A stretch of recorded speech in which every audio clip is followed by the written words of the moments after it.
여러분, 루방 필리핀의 섬에 오노다 히루시라는 사람이 일본 장교였는데 22살 때에 그곳에 장교로 나갔었습니다.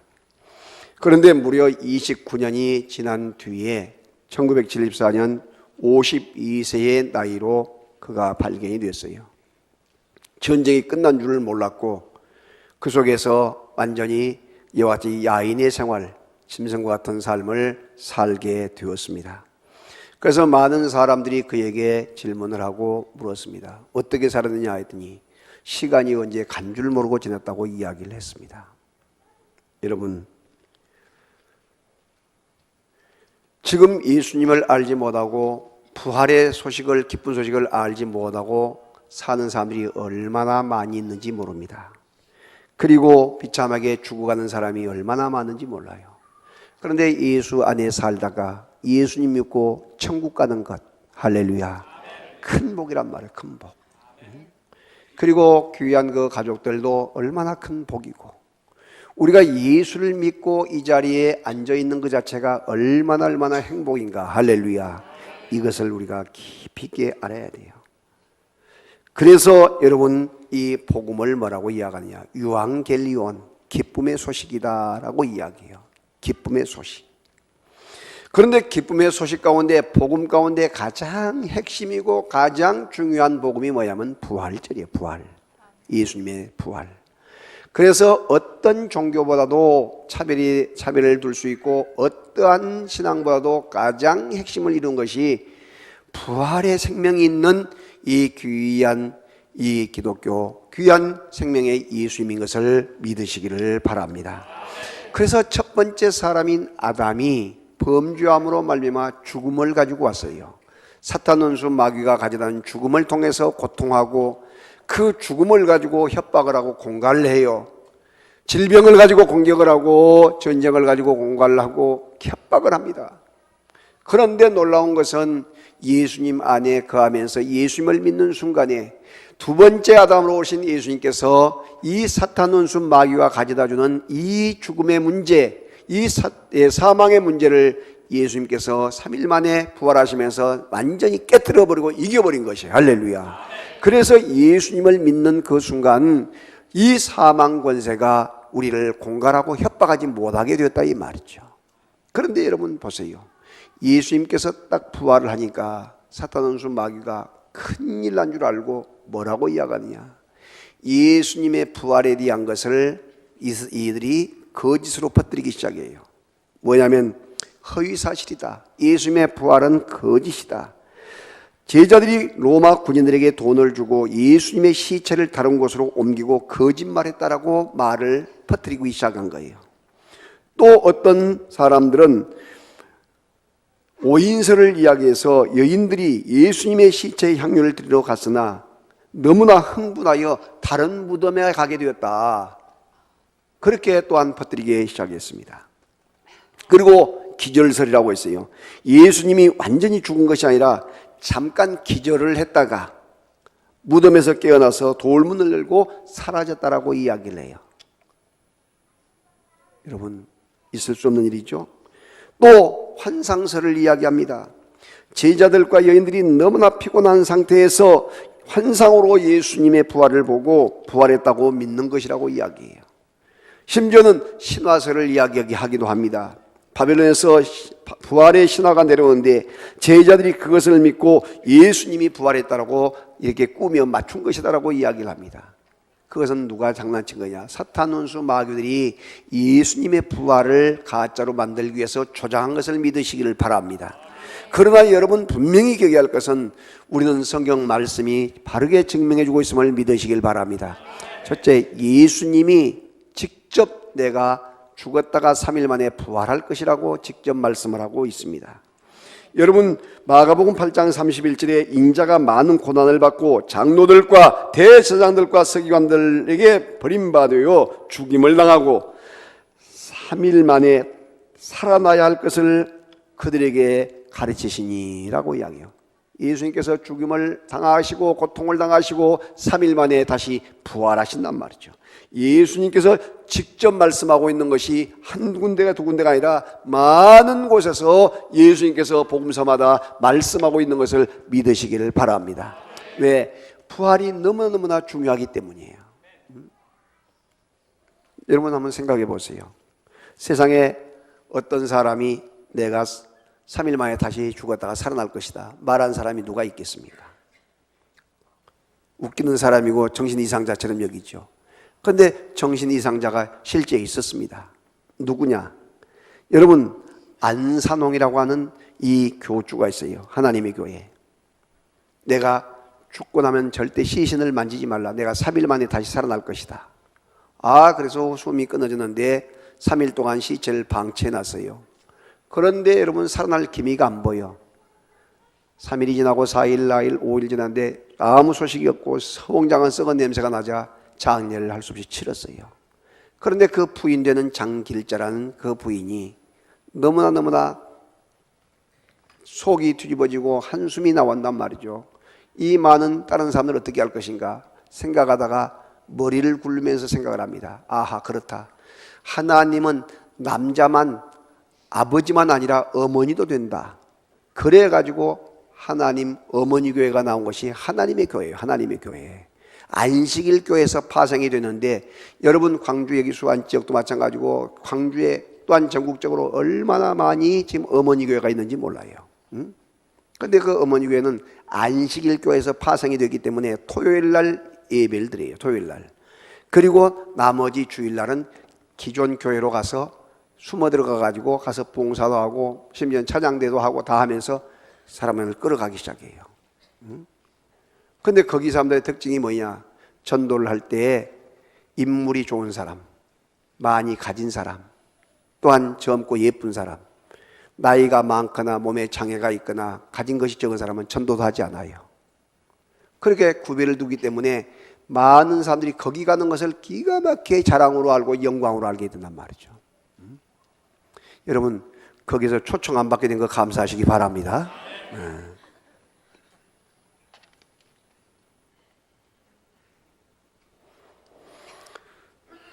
여러분, 전도관의 박태선이 그 많은 사람들이 논과 밭 팔고 집 팔고 부천에 신앙촌으로 모여들었어요.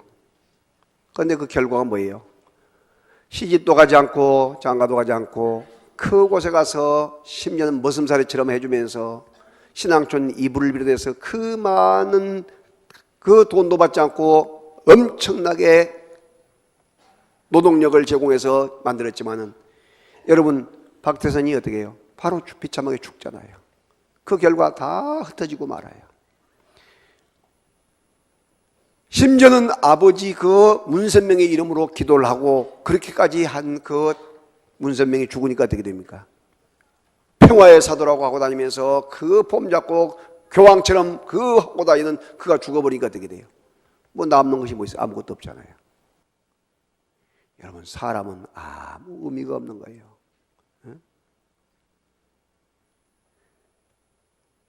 지금 이만희를 따르는 그 무수한 사람들도 마찬가지고, 정명석을 따르는 사람도 마찬가지고, 장길자를 따르는 사람도 마찬가지고, 정말로 하나님의 귀한 그 복음 예수 안에 거해야지. 할렐루야. 부활이요 생명 되신 예수님을 바르게 믿어야지. 여러분, 사람 쫓아다니거나 이상한 교주 따라가면 아무 의미가 없고 말아요. 그걸 보려면 미혹의 영이라고 해요. 미혹의 영. 못하게 하면 더 열심히 한단 말이죠. 자, 그리고 이제는 빈 무덤이 예수님의 부활을 증거합니다. 빈 무덤.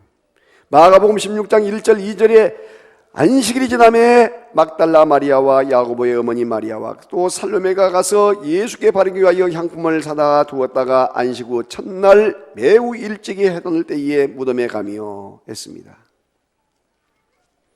여러분, 이스라엘 나라의 그 시간은 어떻게 했었느냐면, 오후 예수님께서 3시에 돌아가셨는데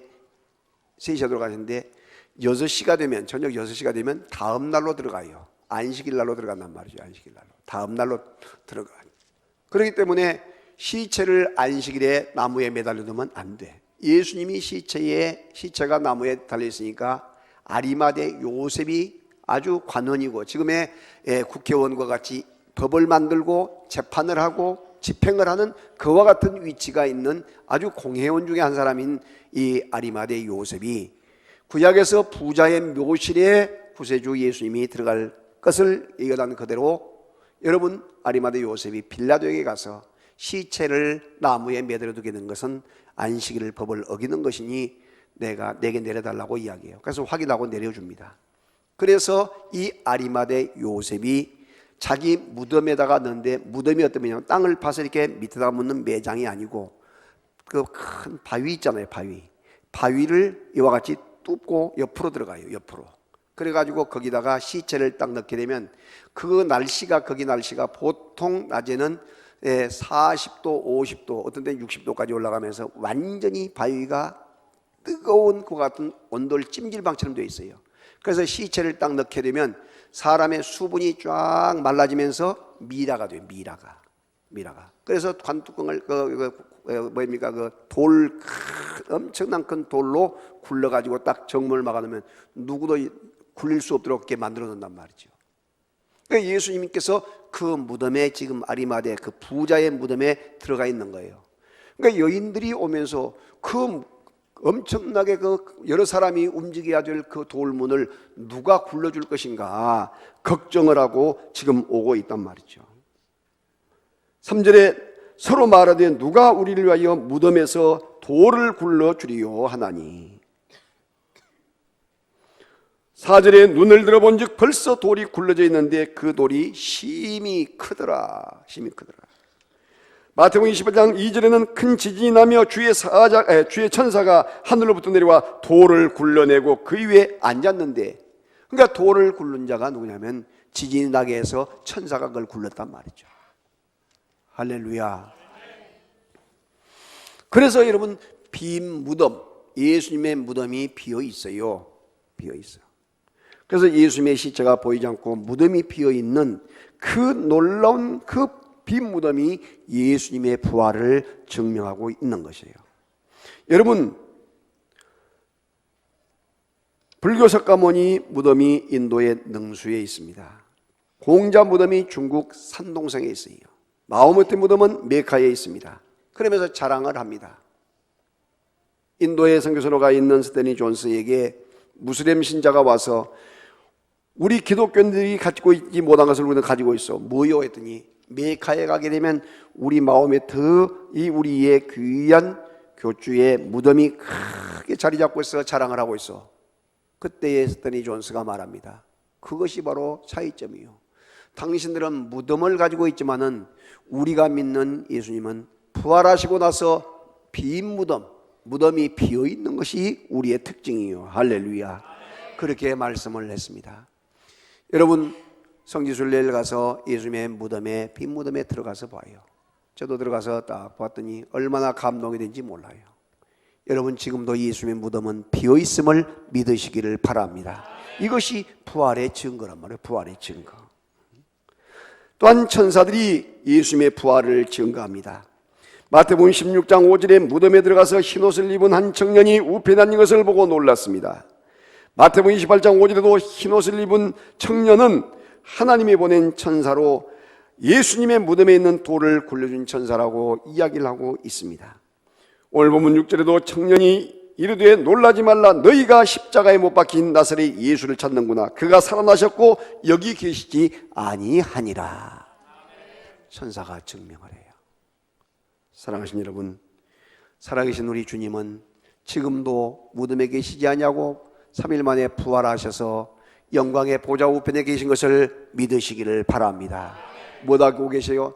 이 땅에 다시 오실 재림을 준비하고 계시는 거예요. 재림을 준비하고 계셔. 예수님은 우리의 걱정과 근심과 염려, 모든 불안, 심지어는 죽음의 문제까지도 다 몽땅 짊어지시고 해결하신 것을 믿으시기를 바랍니다. 그리고 여러분 예수님의 부활을 제자들이 그렇게 예수님을 모른다고 하고 저주까지 했던 베드로를 비롯해서 제자들이 예수님의 부활의 주님을 만나고는 가는 곳곳마다 복음을 증거하다가 마지막 순교를 당하게 됩니다. 여러분, 베드로가 여러분 쿠어바드스 도민의 혹시 영화 보셨어요? 주여 어디로 가시나이까 할 때에 너가 버리고 내가 로마로 간다고 예수님을 만나서 이와 같이 예수님이 로마로 들어가는 것이에요. 그때 그가 깜짝 놀라서 예수님 안 됩니다. 내가 예수님을 모른다고 부인하고 저주까지 했던 내가 어떻게 예수님을 모른다고 또 하겠습니까? 하고 다시 로마로 들어가서 순교를 당한데 예수님이 십자가를 바르게 지었는데 나는 예수님을 부인한 자가 저주했던 자가 어떻게 내가 십자가를 바르게 지느냐 하고 뒤집어 십자가를 지고 순교를 당하게 됩니다. 야고보가 유다에서 전도하다가 순교를 당하고 안드레는 헬라에서 전도하다가 순교를 당하고 빌립은 부르기아에서 전도하다가 순교를 당하고 바들로메는 아르메니아에서 전도하다가 순교를 당하고 도마는 인도에서 전도하다가 순교를 당하고 마트는 이디오피아에서 전도하다가 순교를 당하고 알페의 아들 야고보는 애굽에서 전도하다가 순교를 당하고 야고보의 아들 유다는 아수르에서 전도하다가 순교를 당하고 또한 마띠아는 이디오피아에서 전도하다가 순교를 당하고 여러분 그 외에도 여러분 요세푸스에 의하게 되면 야고보의 형제도 역시 전도하다가 돌에 맞아 죽게 되고 예수님을 그렇게 십자가에 박아 죽인 데 앞장을 섰을 뿐만 아니라 여러분 스데반까지 죽였던 이 사울 같은 자도 예수님을 만나서 복음을 증거하다가 로마에 가서 순교를 당한데 바울의 목을 딱 쳤더니 목이 툭툭툭 3번을 뛰었다는 것이죠. 그런데 3번을 튀는 곳마다 반석에서 물이 쏟아졌어요. 그래서 3번째 지금 물이 콸콸콸콸 올라온 곳에다가 기념교회를 지어가지고 이 성지를 찾는 사람들에게 그걸 보여줘요. 여러분 그런 모습을 보면서 바울의 동상이 또 조그맣게 서 있습니다. 복음을 위해서 사는 사람들의 결론이 뭐인가? 바로 순교요 죽음이다.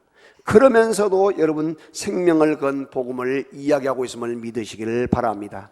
우리나라에 멀리 갈 필요 없이 우리나라에도 주기철 목사님 같은 분들, 손양호 목사 같은 분들 이와 같이 복음을 위하고 신사참배를 반대하다가 순교를 당하고 결국 공산당에게 나는 공산당이 싫다 하면서 결국 순교를 당하는 모습들을 보게 되는 것입니다.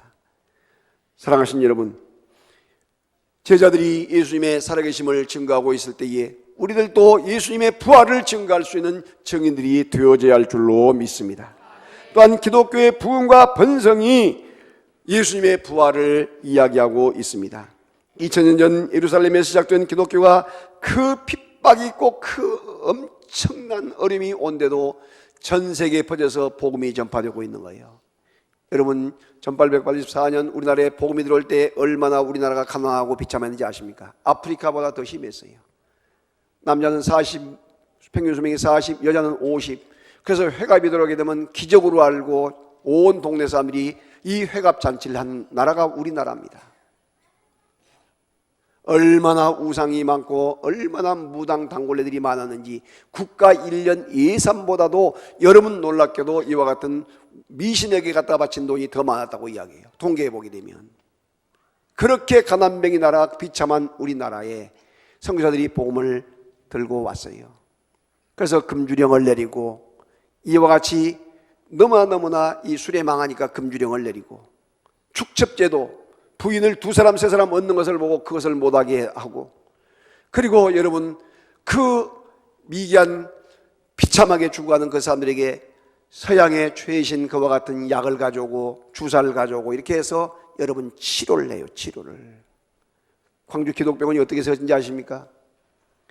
나주에서 선교사들이 올라오면서 남평 쪽에서 문둥병자를 만나게 돼요. 나귀에다가 문둥병자를 싣고 양림동 쪽으로 오게 됩니다. 그리고 치료를 해줘요. 그 소문을 듣고 당시에 얼마나 문둥병자가 많은지 소문을 듣고 꾸역꾸역 모여드니까 너무나 주민들이 문둥병 우리도 걸리겠다고 하기를 하니까 봉선동 건너편에 그 들판에다가 이와 같이 운마크트처럼 지어서 병원을 만들어 거기서 치료를 합니다. 그래서 너무나 또 많아지니까 안 되니까 최영정 그 당시에 YMCA를 창설하고 그때 선구자였던 최영정 목사님이 그때 엄청난 돈을 가지고 희사를 하면서 이 일본 정부와 협의성을 해가지고 애양원에다가 이 나환자들을 치료하는 문둥병자를 치료하는 그 수용소를 만들어요. 그래서 너무나 또 모여드니까 소록도 쪽에다가 만들게 돼요. 그리고 일반 환자들은 기독병원 지금 현재 기독병원 그 자리에서 일반 진료를 해줘요. 여러분 가는 곳곳마다 좋은 병원을 세워서 이와 같이 치료를 해서 사람의 생명을 연장시켜 준 것이 기독교예요. 그리고 여러분 세상 이 육신의 병만 고쳐준 것이 아니라 정신적인 이 미개한 정신을 깨우쳐줘야 한다, 이렇게 생각해서 그 좋은 학교를 세워요. 서양 학문을 가르쳐요. 그래서 숭일 학교가 세워지고 수피아 같은 것이 세워지고, 또한 더 나가서 이 숭실대학교나 또한 연희대학교나 이 이화여대 같은 이런 좋은 학교들이 세워지면서 각 지역마다 이런 좋은 학교가 세워지면서 이와 같은 신문화를 가르쳐주고 신지식을 가르쳐준 거예요. 지식만으로 끝나지 않냐고 동네마다 선교사들이 들어가서 복음을 전하면서 교회를 세우기 시작합니다. 근데 이렇게 좋은 교회를 세운 게 아니에요. 시골에 있는 여러분 집들이잖아요. 집들을 구입을 해요. 그래가지고 가운데 벽들을 헐어요. 기둥나무 2개 세우고 밑에 마룻바닥 깔고 거기서 예배를 드려요. 화순 시골에 있던 우리 교회가 바로 그런 케이스예요. 제가 화순 갔을 때도 그런 교회들이 많았어요. 그래서 그곳에서 예배를 드리면서 그와 같이 숫자가 늘어나고 많아지면 그것을 정리하고 밖에 있는, 밖으로 빠져나와 가지고 털을 사가지고 이와 같은 부록부록 교회를 세워서 교회를 세우고 이렇게 했던 것이에요. 영을 치료하고 영을 고치는 거예요. 그렇게 해서 오늘 한국이 이 OECD 국가에 들게 되고 오늘 잘 사는 이 민족으로 만든 것을 믿으시길 바랍니다. 여러분 얼마만큼 우리 교회가, 이 선교사님들 비롯해서 교회가 이 한국 민족을 살리는 일에 앞장을 섰는지 우리들은 각성을 하고 부활의 예수님을 만났기 때문에 오늘의 우리 민족이 있다는 사실을 기억해야 될 줄로 믿습니다. 그러면 이제 우리는 뭘 해야 합니까? 그걸 옛날 이야기만 하고 끝날 것입니까? 아니에요. 아직까지 복음을 알지 못하고 믿지 못한 사랑하는 내 가족들, 사랑하는 내 부모님들, 내 사랑하는 남편, 내 아내, 사랑하는 내 자식들, 내 사랑하는 친척들, 내 이웃들에게, 내 동포들에게, 또한 그 아직도 미개 속에 빠져있는 그 무수한 그런 많은 사람들에게 이 복음을 증거하고 전해야 될 줄로 믿습니다. 지금 우리나라의 선교사들이 미국 다음으로 선교사가 많이 파송되어서 이와 같은 사역을, 똑같은 우리나라의 복음을 했던 선교 사역을 그대로 감행하고 있습니다. 얼마나 놀라운지 몰라요. 모스크바에 여러분 지금은 좀 잘 사는 위치가 있지만 그 어려움을 당했을 때에 구소련이 무너지고 이 러시아가 세워질 때에 얼마나 힘들었던지 빵 한 조각이 힘들었던 그런 때가 있어요. 그런데 그 사람들에게 이 선교사들이 우리가 들어가서 말이죠. 선교사들이 들어가서 그곳에 가서 신학교를 세워서 그 학생들을 가르쳐요. 근데 거기 지원한 사람이 누구냐? 군대 대령도 있고 중령도 있고 소령도 있고 또 나와서 공무원들도 있고, 너무나 그 주는 월급만 가지고 생활 안 되니까 그 장학금을 받아가지고 우리나라에서 받은 이 선교비를 가지고 그들에게 이와 같이 장학금을 준단 말이죠. 매달 얼마씩 줘요. 근데 그걸 받기 위해서 와서 공부를 해요. 그런데 놀라운 것은 예수님을 만나서, 부활의 예수님을 만나서 군대가 변화되고 직장이 변화되고 그와 같은 그들이 전도를 하게 돼요. 할렐루야. 그래서 거기서 학교를 마치고 목사 안수를 받게 되면 교회를 개척을 해주게 되는데, 그곳에 여러분 교회를 개척해 주는데 그 많은 사람들이 모여들어요. 하나님의 놀라운 능력이잖아요. 그러니까 공산주의의 핵심인 소련에서, 구소련에서, 모스크바에서나 또한 이 상티블로크 이런 데서 이렇게 이런 현상이 일어날 때에 다른 지역은 어떻게 되는가 한번 생각해 보세요.